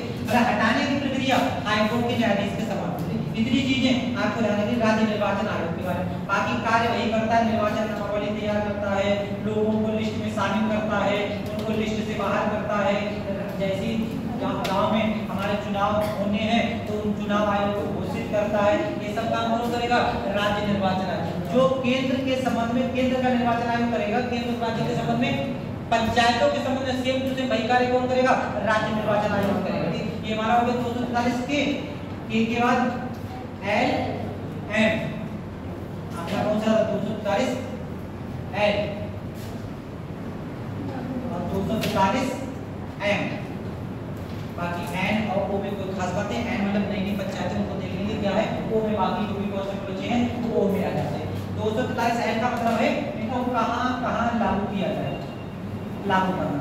लागू करने के बाद तो फिलहाल सभी जगह लागू होता है। जब पंचायती राज हमारा बना था उस समय ये कहा गया था कि जम्मू कश्मीर को छोड़कर, उस समय जम्मू कश्मीर के लिए एक स्पेशल स्टेटस दिया गया था, जम्मू कश्मीर को छोड़कर पूरे भारत में पंचायती राज को लागू किया जाएगा। जम्मू कश्मीर के लिए स्पेशल स्टेटस दिया गया था, उसका आर्टिकल बता सकते हैं तो कौन सा आर्टिकल था, 370। आर्टिकल 370 के तहत जम्मू कश्मीर को एक स्पेशल स्टेटस दिया गया था। तो आर्टिकल 243 एक्ट के अनुसार जम्मू कश्मीर भी लागू नहीं होता था, बाकी सब जगह पूरे भारत में उसको लागू कर दिया जाएगा। लागू करना सब जगह ये लागू होगा, जम्मू कश्मीर का इसका अपवाद है। और मना करने के लिए कि कहां इसको मना किया गया लागू करने के लिए, तो 5th शेड्यूल 5वीं अनुसूची, इसके अलावा जो 6ठी अनुसूची है यहाँ पर इसको प्रारंभ में लागू करने से मना किया गया था कि 5वीं अनुसूची के क्षेत्र में लागू नहीं होगा और 6ठी अनुसूची के क्षेत्र में लागू नहीं होगा। 6ठी अनुसूची में कुछ स्पेशल राज्य भी बताए गए हैं। कौन से राज्यों को मेंशन किया गया 6ठी अनुसूची में, असम, मेघालय, त्रिपुरा, मिजोरम, असम, मेघालय, त्रिपुरा और मिजोरम। इन 4 राज्यों में 6ठी अनुसूची में प्रावधान लागू होते हैं। तो इन 4 राज्यों में कौन सा, ट्राइबल एरिया। और 5वीं अनुसूची कौन सा जाता है, शेड्यूल्ड एरिया यानी कि अनुसूचित क्षेत्र और जनजाति क्षेत्र। ये आएगा 5वीं 6ठी में कंफ्यूज हो जाएगा। एस टी एबीसीडी याद रखो, सबसे पहले क्या आएगा एस के बाद टी। तो पहले एस मतलब पहले शेड्यूल्ड एरिया आ जाएगा और 6 में क्या आ जाएगा, ट्राइबल एरिया आ जाएगा। तो 5वीं और 6ठी अनुसूची के क्षेत्रों में पंचायती राज के कॉन्सेप्ट लागू नहीं होते थे, लेकिन थोड़े समय बाद जैसे ही हमारा पंचायती राज लागू हो गया 1993 में, तो मुख्य एक्ट के अनुसार तो ये 5वीं और 6ठी अनुसूची के क्षेत्र पे लागू नहीं होगी। लेकिन 1 वर्ष के बाद यानी कि 1994 में एक समिति गठित की गई थी। इस समिति का नाम था दिलीप सिंह भूरिया समिति। एक समिति बनाई गई थी, इस समिति का नाम था दिलीप सिंह भूरिया समिति। और इसी दिलीप सिंह भूरिया समिति की सिफारिश पर 1996 में एक एक्ट बनाया गया। उस एक्ट का नाम था पेशा एक्ट 1996। इस पेशा एक्ट की हमने फुल फॉर्म बताई थी, बता सकते हो पेशा एक्ट की फुल फॉर्म क्या होती है? पेशा कल बताया था, पेशा क्या होता है? पेशा ये कनेक्ट करो, कहीं से कुछ कनेक्ट हो रहा हो, कल बताइए नहीं बताइए, कल पेशा एक्ट की फुल फॉर्म बताइए, फुल फॉर्म बताइए, फुल फॉर्म बताइए। अब हम जैसे किसी बता रहे फिर बताना। पी से पंचायत, पी से extension, panchayat extension in scheduled area, panchayat extension in scheduled area act 1996 और इस एक्ट के माध्यम से जो शेड्यूल्ड एरिया है यानी कि 5वीं अनुसूची के राज्य हैं, यहाँ पर पंचायती राज का क्या कर दिया गया, एक्सटेंड कर दिया गया कि पंचायती राज जो 5वीं अनुसूची के क्षेत्र पे लागू नहीं होता है, अब ये भी पंचायती राज 5वीं अनुसूची के क्षेत्र पर भी लागू होगा, हालांकि कुछ बदलाव के साथ लागू होगा। ठीक, जिस तरीके से बाकी लागू होता है उस तरीके से लागू नहीं होगा। जो शेड्यूल्ड एरिया है जहाँ पर जनजातियां रहती हैं, उन शेड्यूल्ड एरिया को कुछ हद तक ऑटोनॉमस रीजन के रूप में संचालित किया जाता है। अब ये हमारी नगर पालिकाएं हो जाएगी, तो नगर पालिका पर 5वीं और 6वीं अनुसूची के क्षेत्र में देखेंगे कैसे कैसे करके वहाँ पे शासन प्रणाली चलाई जाती है। तो जो 5वीं अनुसूची के क्षेत्र है, इस 5वीं अनुसूची के क्षेत्रों पर पंचायती राज का विस्तार करने के लिए एक एक्ट लाया गया था। वो एक्ट कौन सा था, पेशा अधिनियम 1996। क्वेश्चन पेशा अधिनियम 1996 किसकी समिति पर लाया गया था, दिलीप सिंह भूरिया समिति की सिफारिश पर लाया गया था। दिलीप सिंह भूरिया समिति का गठन कब किया गया था, 1994 में किया गया था। 3 पॉइंट ध्यान रखने हैं कि दिलीप सिंह भूरिया समिति का गठन कब किया गया, 1994 में। पंचायतों का शेड्यूल्ड एरिया पर एक्सटेंशन के लिए कौन सा एक्ट लाया गया है, पेशा अधिनियम किसकी सिफारिश पर, दिलीप सिंह भूरिया समिति की सिफारिश पर लाया गया। अभी तक ट्राइबल एरिया पर ऐसा पंचायती राज लागू नहीं होता, जनजातीय क्षेत्र है वहां पर लागू नहीं होता है, ये हमारे शेड्यूल्ड एरिया वाले क्षेत्र पे लागू होता है। ठीक है, इतनी चीज ध्यान रखनी है पंचायती राज पर, नोट कर लो। उसके आगे अगला पॉइंट लिखो, इसे मत लिखो, आर्टिकल जरूरी नहीं है, इसी को लिख लो कि हाँ तो होता है हमारे, क्योंकि अब तो ये सामान्य स्टेट हो गया, आर्टिकल 370 समाप्त हो गया, तो आर्टिकल 370 समाप्त होना उसको चेंज कर दिया गया। तो इसके बाद जम्मू कश्मीर को 2 यूटी में बांटा गया है, ये कौन सा है, जम्मू एंड कश्मीर, और दूसरा कौन सा है, लद्दाख। तो यहाँ पर जैसे बाकी के राज्यों हमारे चलते हैं ऐसे यहाँ पर चल सकते हैं। अभी साथ चुनाव नहीं हुए यहाँ पर, पंचायती राज के चुनाव हुए नहीं है, अब बाकी की स्टेट की तरह हो गया, यहाँ पर कोई किसी तरीके की कोई बाउंडेशन नहीं है पंचायती राज, आराम से चुनाव यहाँ पर करा सकते हैं। अभी चुनाव नहीं हुए हैं, जब चुनाव होंगे तो हो सकते हैं वापस।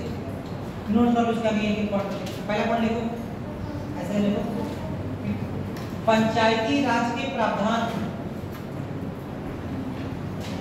पंचायती राज के प्रावधान संविधान के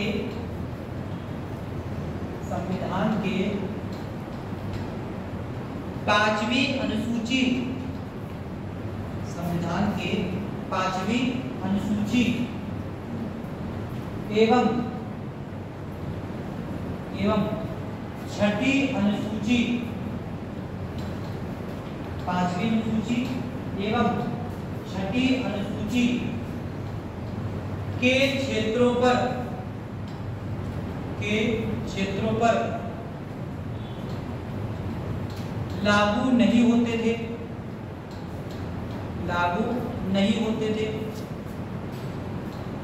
अगला पॉइंट 1994 में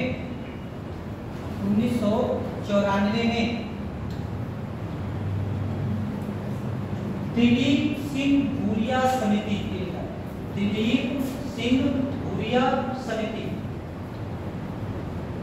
का गठन किया गया,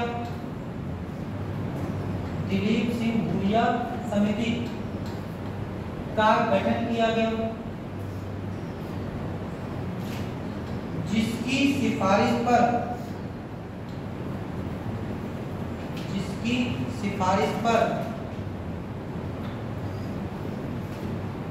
1996 में पेशा पेशा इसकी सिफारिश पर 1996 में पेशा, इसकी फुल फॉर्म ले लो, panchayat extension in scheduled area, panchayat extension in scheduled area act, इसकी सिफारिश पर 1996 में panchayat extension in scheduled area act लागू किया गया और और 5वीं अनुसूची के क्षेत्रों पर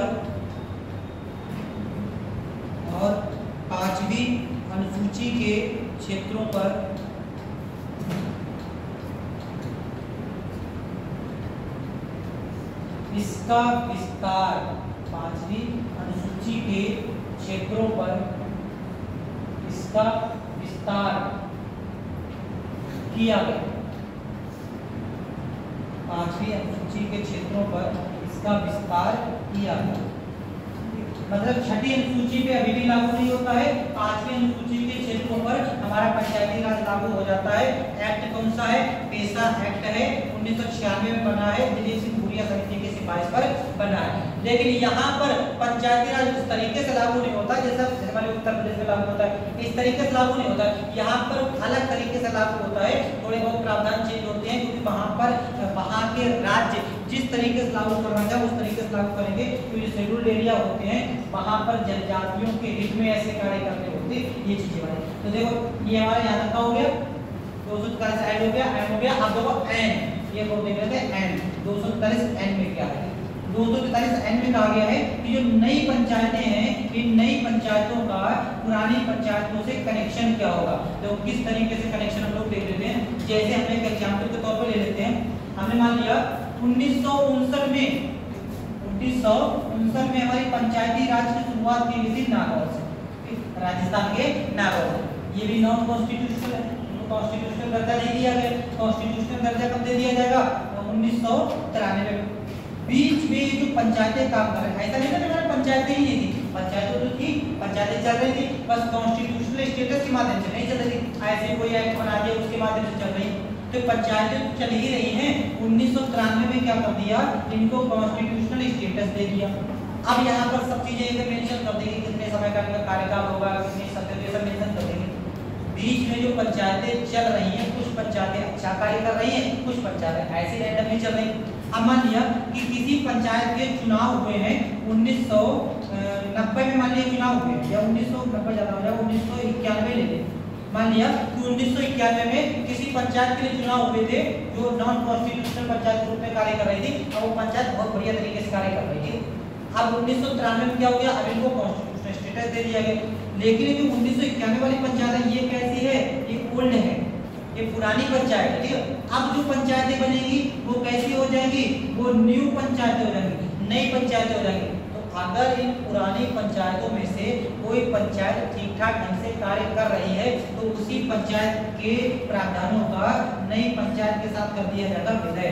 मतलब यह है कि यहाँ पर जो प्रधान वगैरह कार्य कर रहे हैं वो हटेंगे नहीं, वो बने रहेंगे, वो कार्य करते रहेंगे। 1993 में मान लीजिए चुनाव हुआ, तो 1993 के चुनाव कब तक जाएंगे? 1998 में होंगे जाके दोबारा, 5 साल 1998 होंगे। और ये कब बने थे? 1991 में बने थे। तो इन्हीं को साल, 1 साल, 2 साल का कार्यकाल का एक्सटेंड करके इनको 1998 तक काम करने दिया जाएगा, और 1998 से इकट्ठे चुनाव करा लिए जाएंगे, जिनका भी और इनका भी। तो मतलब ये कि 1993 में पंचायती राज लागू हुआ था, तो ऐसा नहीं था पूरे स्टेट में सब जगह पर, पूरे भारत में सब जगह भी एक साथ चुनाव करा लिए गए। जहाँ पर पंचायतें ठीक ठाक ढंग से कार्य कर रही थी उनको छोड़ दिया गया, बाकी पंचायतों में चुनाव करा लिए गए। लेकिन अगर जैसे मान लिया ये 1991 और 93 चुनाव हुआ, अगर किसी का चुनाव मान लिया 1989 में हुआ था, ठीक है, तो अगर इसको लोग कॉन्स्टिट्यूशनल दर्जे से माने तो इनके चुनाव कब होने चाहिए? 1994 में होने चाहिए। लेकिन ये चुनाव कब करा रहे हैं? 1993 में करा रहे हैं, तो इनका कार्यकाल 1 वर्ष का कम कर देंगे, किसी का बढ़ा दिया, किसी का कम कर दिया। ऐसे करके पुरानी पंचायतों को नई पंचायतों के साथ कोऑर्डिनेशन बिठाकर कार्य किया गया था स्टार्टिंग में जब पंचायती राज हमारी लागू हुई। तो नई पंचायत का पुरानी पंचायत से क्या कनेक्शन होगा ये बताया गया। इसमें कोई खास बात नहीं है, बस आपको इतना ध्यान रखना है कि सभी पंचायतों के लिए चुनाव कराए जा रहे हैं, जो नई पंचायतें पुरानी पंचायतें हैं, इनमें आपस में कोऑर्डिनेशन बिठाया गया था। धीरे धीरे करके इनको सबको हम लोग एक मेन फ्रेम में लेके आए, एक साथ नहीं हटाएंगे कि पता लगे कि 1992 में किसी का चुनाव हुआ, प्रधान जी 1 साल के लिए रह रहे, तो चंडीगढ़ का पैसा पिछली बार खर्च किया, अब प्रधान जी चुने गए हैं और 1 साल का हटा दिया है। ऐसा नहीं, वो कार्य करते रहे, अगले बाद चुनाव होंगे तो उनका कार्यकाल थोड़ा सा बढ़ाकर और सबका इकट्ठा करा दिया जाएगा। ऐसे करके इनका पंचायती राज का हमारा कनेक्शन स्थापित किया गया। बाकी कोई भी कॉन्सेप्ट बचता, जैसे मान लिया चाहे परिसीमन कराना हो, परिसीमन समझते क्या होता है? डिलिमिटेशन, परिसीमन। क्या होता है परिसीमन? आयोग भी गठित होता है, लोकसभा विधानसभा गठित होता है। क्या होता है परिसीमन?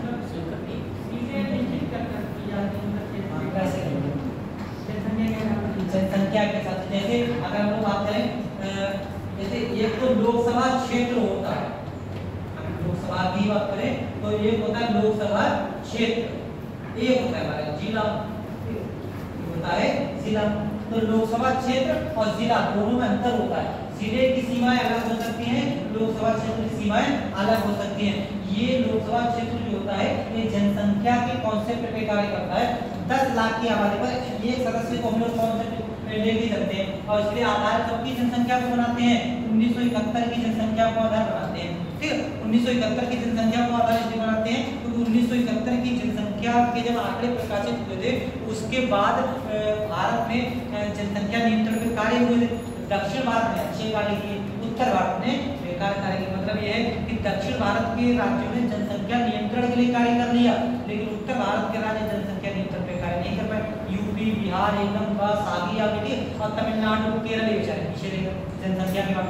तो अब अगर नई जैसे मान लीजिए 2021 के आंकड़े आ गए, अब 2021 के आंकड़ों के हिसाब से अगर जो है सीटें आवंटित की जाए तो उत्तर प्रदेश तो एकदम टॉप पे पहुंच जाएगा जाके। उत्तर प्रदेश को बहुत ज्यादा सीटें मिल जाएगी क्योंकि जनसंख्या के मामले में तो हम टॉप पे हैं। बाकी और किसी मामले में टॉप पे हो चाहे हम हो, जनसंख्या के मामले में टॉप पे हैं तो उत्तर प्रदेश को ज्यादा सीटें मिल जाएगी नहीं मिल जाएगी। तो पता लगे तमिलनाडु ने काम बढ़िया किया, तमिलनाडु की सरकार ने काम बढ़िया किया कि यहाँ जनसंख्या कंट्रोल करो और एक तरीके से ये उनको पनिशमेंट हो जाएगी। मतलब ये तो बढ़िया काम किया, ऊपर से लोकसभा सीटें हमारे कब हुई तो पनिशमेंट हो जाएगा नहीं हो जाएगा। तो इसलिए नए आंकड़े नहीं बनाए जाते, आंकड़े कम के लिए जा रहे हैं 1971 के ही आधार पे हम जनसंख्या के आधार पे अपने सीटें डिसाइड करते हैं। तो लोकसभा क्षेत्र जहां जहां तक उसकी सीटें जाएंगी, जनसंख्या जाएगी, वहां तक का क्षेत्र हमारा लोकसभा क्षेत्र हो जाएगा। जैसे एग्जाम्पल के तौर पर बात करें पीलीभीत लोकसभा क्षेत्र, इसका क्षेत्र कहां तक जाता है? बहेड़ी तक।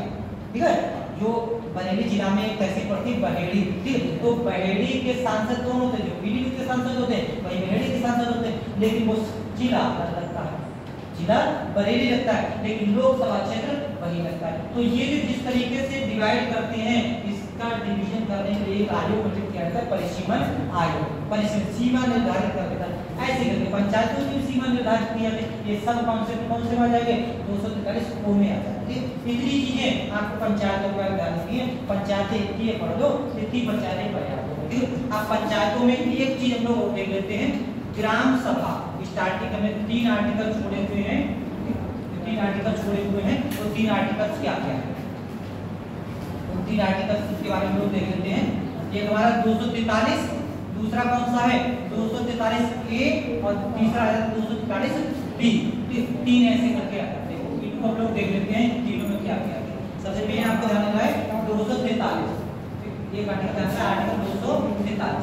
आर्टिकल 243 में परिभाषाएं दी गई हैं, इसमें परिभाषाएं दी गई, ग्राम क्या होगा, ग्राम सभा क्या होगी, ये सब परिभाषाएं कौन से आर्टिकल में है? आर्टिकल 243 में है। इसके बाद 2 आर्टिकल हमारे हो गए 243 ए और 243 बी। इनकी अगर हम लोग बात करें इसमें हमारा स्ट्रक्चर दिया गया है, पंचायती राज का स्ट्रक्चर दिया गया है कि आपके पंचायती राज में क्या क्या चीजें हमारे शामिल होंगी। तो वो परिभाषा में देखें तो परिभाषा में मुख्य रूप से किसकी परिभाषा शामिल होती है? ग्राम सभा। गांव में कई बार सुना होगा कैसे कहते हैं कि ये ग्राम सभा की जमीन है, ऐसे कहते हैं। वो ग्राम सभा होती क्या है, किसको कहते हैं, किसको ग्राम सभा? ऐसा कई बार सुनते कि ना ये ग्राम सभा की जमीन है, ये ग्राम सभा की ये जगह है, ऐसे बोलते ग्राम सभा कहते किसको बता सकता है? सरकारी जमीन। लेकिन मतलब क्या सरकारी जमीन वाले को क्या होगा कि पब्लिक की जमीन है भाई, सरकार जब भी लोग कहेंगे सरकार का पैसा सरकारी पैसा है, तो सरकारी पैसा का मतलब ये नहीं है कि मैंने जो केंद्र में सरकार बीजेपी के साथ बीजेपी का पैसा होगा, ऐसा नहीं। सरकारी पैसा है, सरकारी जमीन वाला हम सब लोगों का हो गया।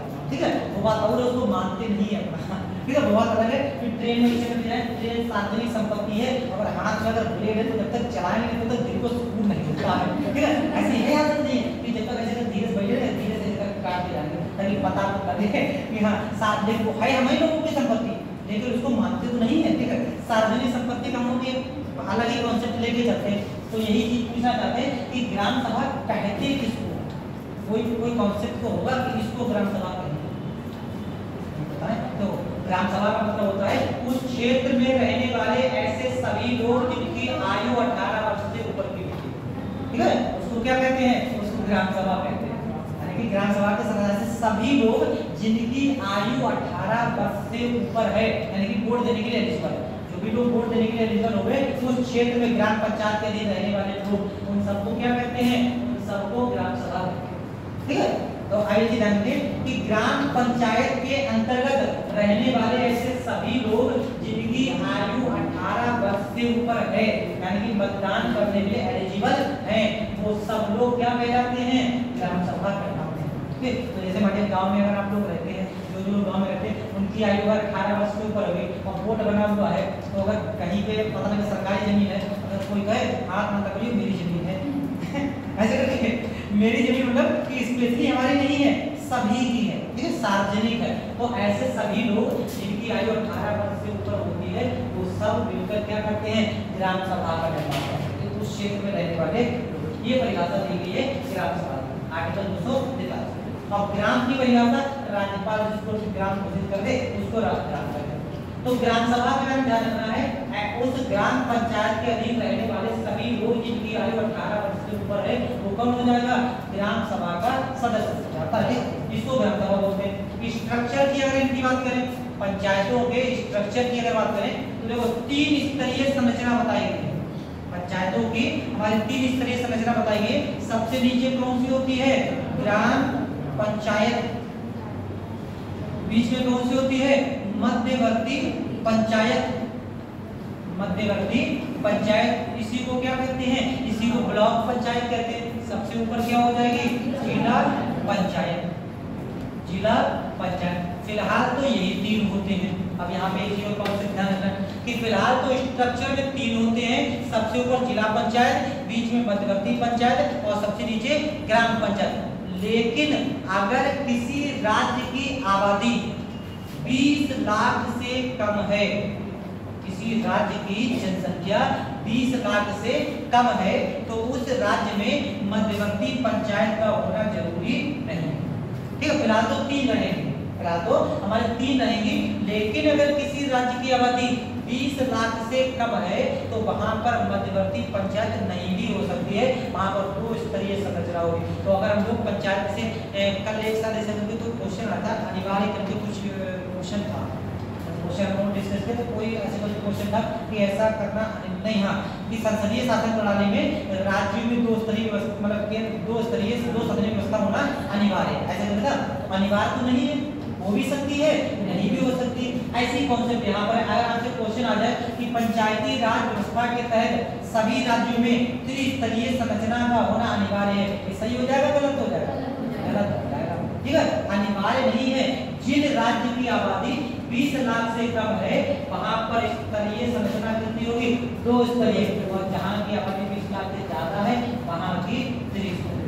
ठीक है, तो अनिवार्य नहीं है कि त्रिस्तरीय ही होगी, एक कॉन्सेप्ट ध्यान रखना है कि त्रिस्तरीय ही होगी, ये अनिवार्य नहीं है। फिलहाल तो त्रिस्तरीय होती है लेकिन अनिवार्य नहीं है। अगर किसी राज्य की आबादी 20 लाख से कम है तो वहां पर मध्यवर्ती पंचायत का होना जरूरी नहीं। ठीक है, ये चीज ध्यान रखें। जो उसके आगे ये लिख लो ग्राम सभा, ये लिख लो ग्राम सभा 243 ग्राम सभा लिख लो, चलो है नहीं काम कर नहीं पर ऐसे ऐसा खाली ऐसे लिख लो कि नई पंचायतों का 243 लिख लो, नई पंचायतों का पुरानी पंचायतों से संबंध बता दिया, तो जरूरी नहीं है इसलिए नहीं लिखा, तो लिख लो नई पंचायतों का पुरानी पंचायतों से संबंध, नई पंचायतों का पुरानी पंचायतों से संबंध। ओ में अन्य प्रावधान है, परिसीमन वगैरह सब कौन से आ जाएगा, ओ में आ जाएगा, वो भी कोई खास नहीं है।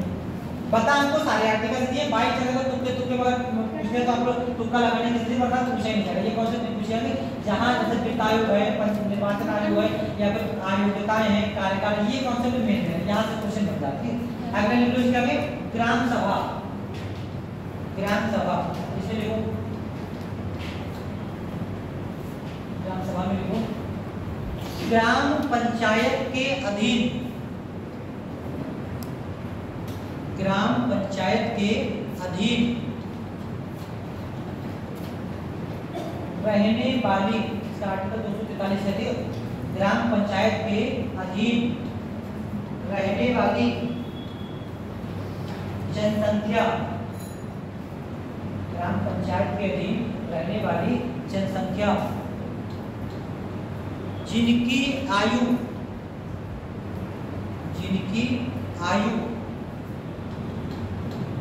18 वर्ष से ऊपर है, जिनकी आयु 18 वर्ष से ऊपर है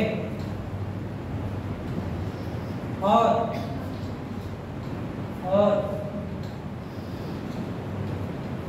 जो मतदान करने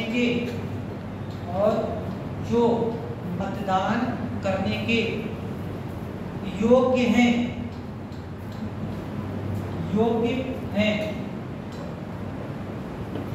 उन्हें ग्राम सभा का सदस्य कहते हैं, तो उन्हें ग्राम सभा कहते हैं, उन्हें ग्राम सभा कहते हैं। ठीक है, उन सब लोगों से मिलकर ग्राम सभा बन जाती है, ऐसे करके।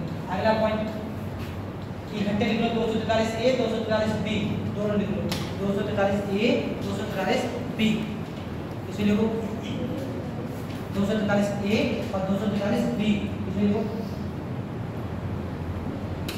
पंचायती राज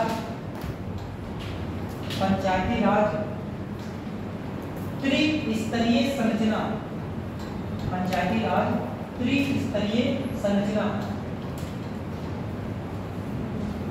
में बटी है, पंचायती राज त्रिस्तरीय संरचना में बटी है।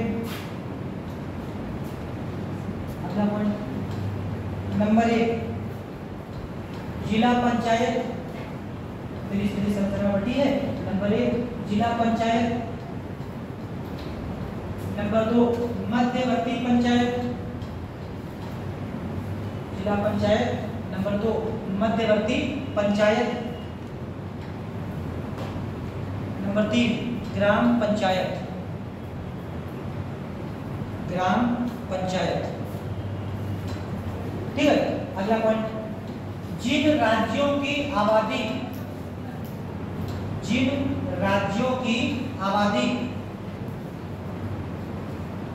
20 लाख से कम है, जिन राज्यों की आबादी 20 लाख से कम है, वहां पर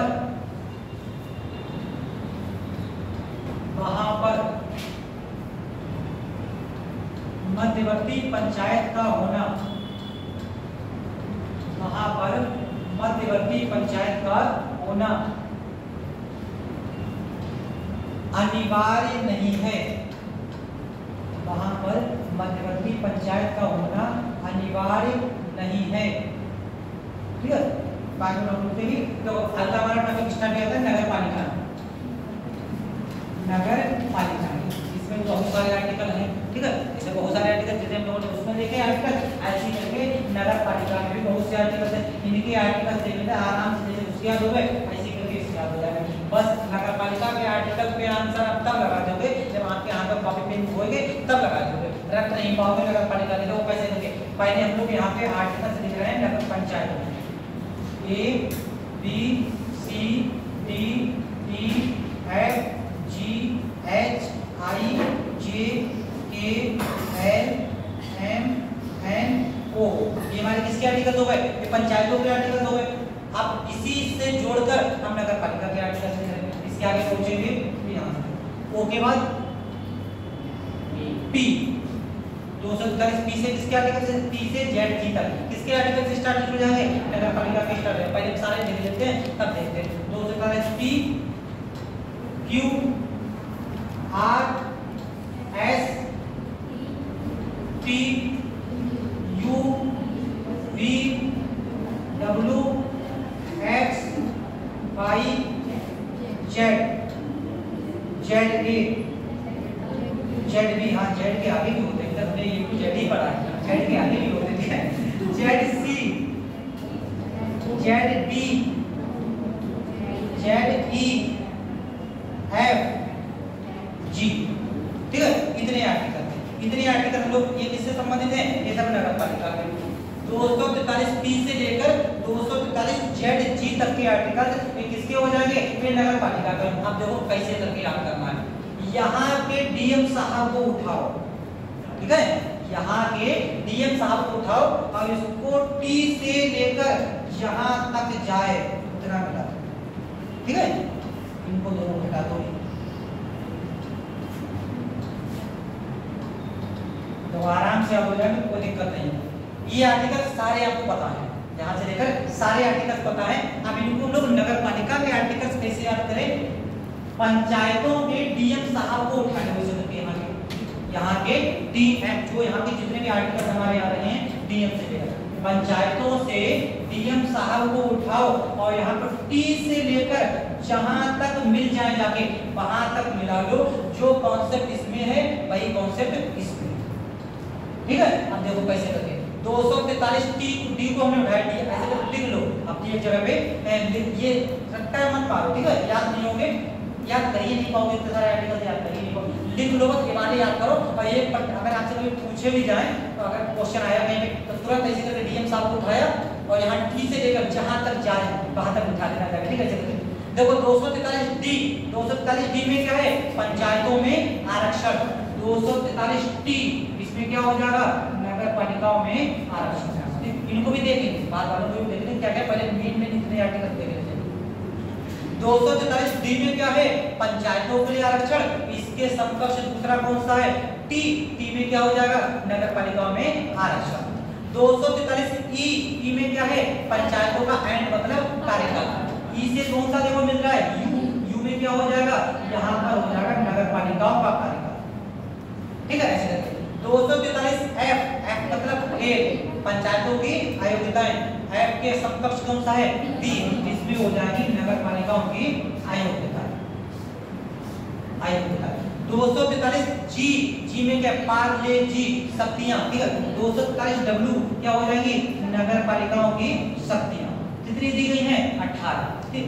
H I J, high Z, X Y Z, यहाँ पर भी वित्त, यहाँ पर भी वित्त, आई के उठा लेते हैं, यहाँ का आई, आई वाई दोनों में क्या है, आई वाई, तो इसी ध्यान देगा। इसमें क्या है, राज्य का वित्त आयोग, ठीक। बताया आपको कि जब वित्त आयोग पंचायतों के लिए कार्य करेगा तो शक्तियां कहां से लेगा, 243 आई से, जब नगर पालिकाओं के लिए कार्य करेगा तो शक्तियां कहां से लेगा, 243 वाई से, ठीक।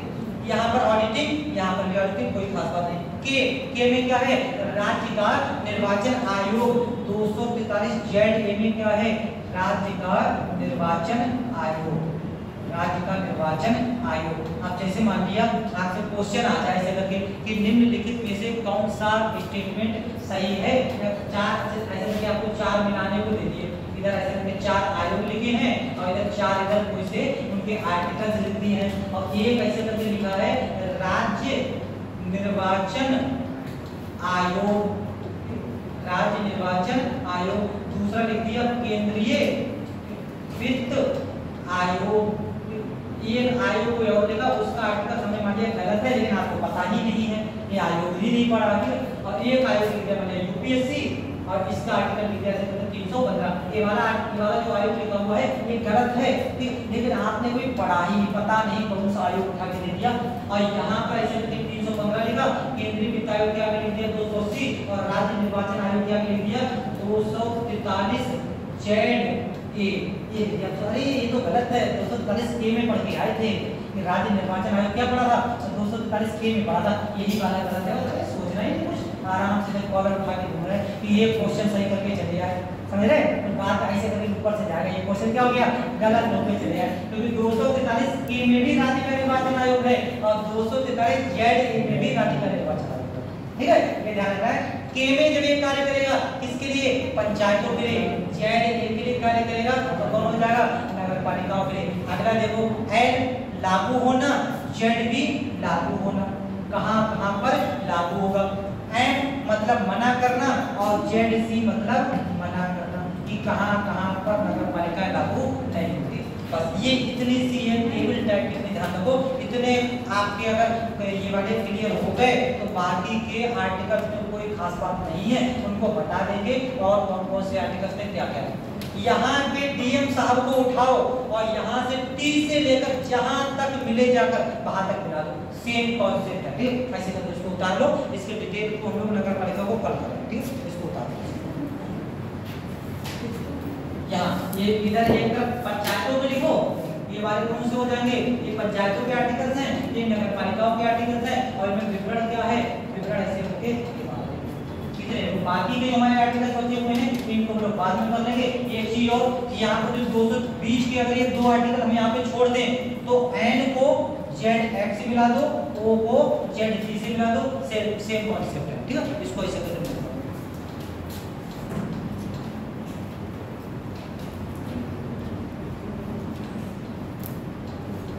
ज्यादा तो नहीं, आराम से याद हो जाएंगे, बताइए से करके आप करो, स्मार्ट स्ट्रेटजी अपनाओ, आराम से याद हो जाएंगे, नगर पालिकाओं को भी याद हो जाएंगे, पंचायतों को भी। अब वैसे अगर रट्टा मारते रह जाओगे अरे इतने सारे आर्टिकल ए से लेकर जेड तक यही नहीं याद हुए और जेड के आगे बढ़ा दिया। हाँ अच्छा, ए टू जेड पढ़ के वो चले आए, अब पता लगे जेड से ही आगे बोलते। इसके आगे का जो नगर पालिका वाला डिटेल टॉपिक्स है उसको डिटेल टॉपिक्स हम लोग कल कर लेंगे। दिख रहा है पीछे से कहीं पे कोई ना समझ आ बता देगा, बता देंगे इसको, ठीक है।